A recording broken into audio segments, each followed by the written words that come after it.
Vamos deixar o Eduardo Moreira aqui falando 3 minutinhos. Vamos lá. O que essas fraudes todas, WorldCom, Enron, Waste Management, todas elas fazem? Elas apagam, elas alteram a dívida.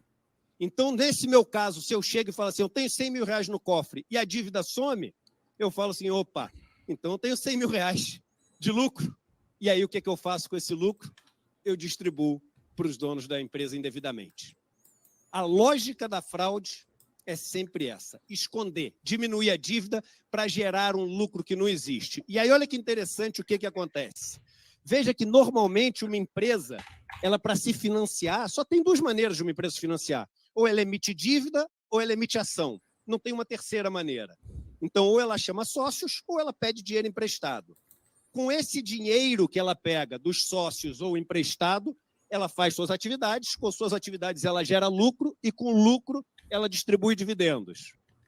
Ao você pegar o dinheiro da dívida e sumir com essa dívida do balanço, com toda a sua criatividade contábil, essa dívida ela deixa de ser dívida e ela aparece de uma maneira incorreta como lucro.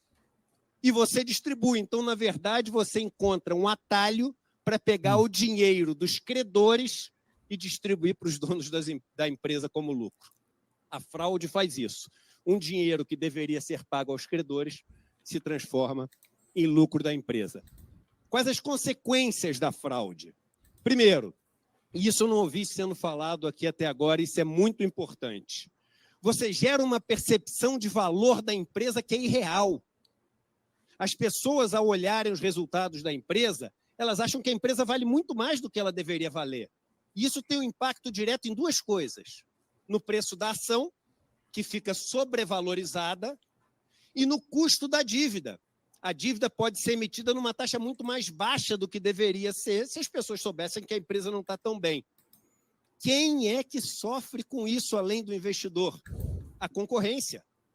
E por que a concorrência sofre com isso? Muda o mercado todo. Porque se a empresa infla o preço da ação e diminui o custo da dívida, ela consegue se financiar mais barato do que os concorrentes se financiam apresentando os números corretos. Então, ela pratica uma concorrência desleal.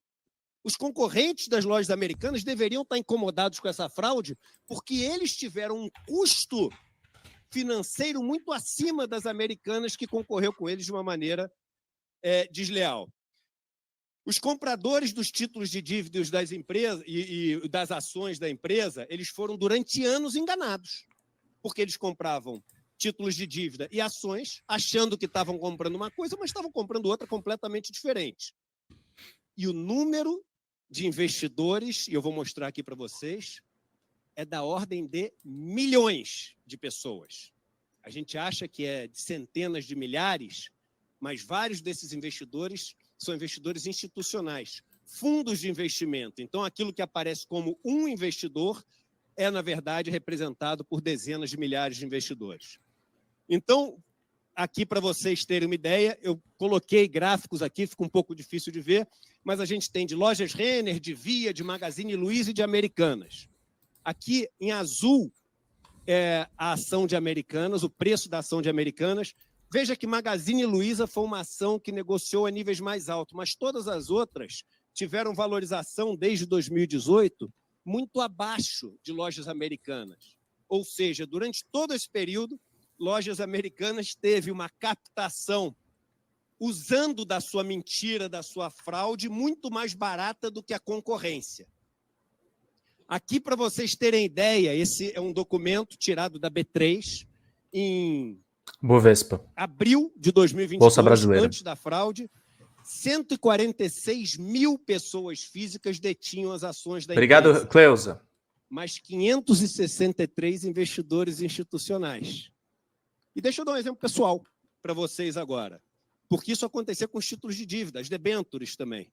Então, eu, Eduardo, eu tenho um fundo, trouxe um exemplo pessoal para vocês no Banco do Brasil, e é um fundo que eu sempre investi. Eu quero um fundo mais conservador, com fusões de país, de mundo e etc. Eu quero estar no DI, para não ter risco.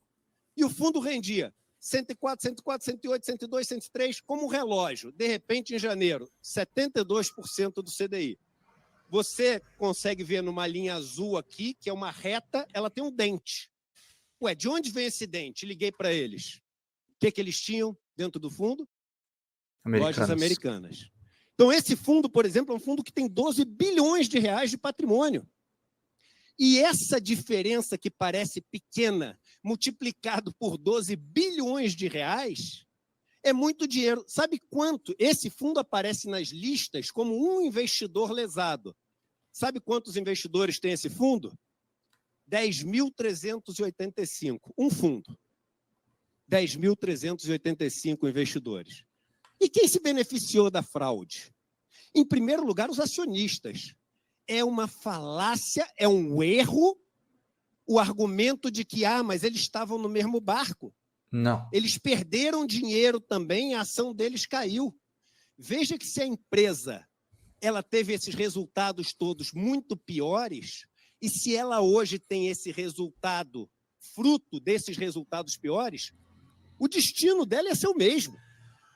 A diferença é que ela chegou nesse destino durante um período onde os donos da empresa ganharam um dinheiro que eles não deveriam ter ganho.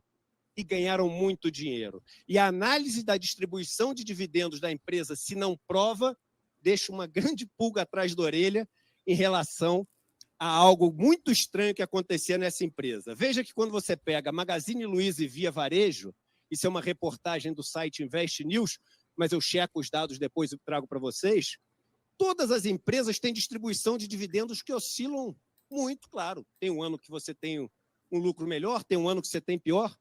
Olha a distribuição de dividendos das americanas, desde o começo ali dos anos 2011, 2012. Alto, é uma distribuição constante. quase que constante. E aí o que acontece nos últimos anos, quando a fraude ganha corpo e a preocupação começa a aumentar, como a gente vê pelos e-mails? Explode no momento de país onde a ação cai, Eles ganham onde mais. o mercado fica pior. Explode a distribuição de dividendos para os donos da empresa. Vocês entendem? E o Eduardo é um cara que eu acompanho a carreira dele, converso com ele, inclusive. Ele é do mercado financeiro. Ele está falando isso com conhecimento de causa. Isso aqui é uma aula sobre desigualdade social, gente. Como empresas grandes, empresas influentes no mercado, fazem maracutaias contábeis, são pegas e, mesmo assim, os principais acionistas estão ganhando com a história. No final, quem está perdendo não são só as pessoas que têm dinheiro nesses fundos, que estão acreditando no mercado das americanas, ou que foram induzidas, porque, como o caso do fundo do Eduardo, são várias ações que são compradas para o fundo ter uma certa estabilidade, e uma das ações que era muito recomendada no mercado financeiro era de lojas americanas. Quem está perdendo é o povo brasileiro. Sérgio Mota mandou aqui: pequenos investidores podem e devem fazer uma ação coletiva contra os 3 corruptos das americanas também. E é o que o Eduardo fala: isso aqui não é fraude, isso aqui é corrupção. Houve um objetivo de ter essa estabilidade de divisão de dividendos. Sucupira, Lehman e Teles, da 3G, foram alguns dos caras que mais ganharam dinheiro com esse quadro absolutamente caótico do mercado de varejo. Isso precisa ficar explícito. Assistam. Se vocês encontrarem aí esse vídeo do ICL, tem 23 minutos de duração. Não vou passar ele inteiro, né? Porque senão a live vai ser só isso. Mas eu acho importantíssimo isso que aconteceu. Essa semana foi a semana das CPIs mesmo, e a gente tem que falar sobre esses assuntos.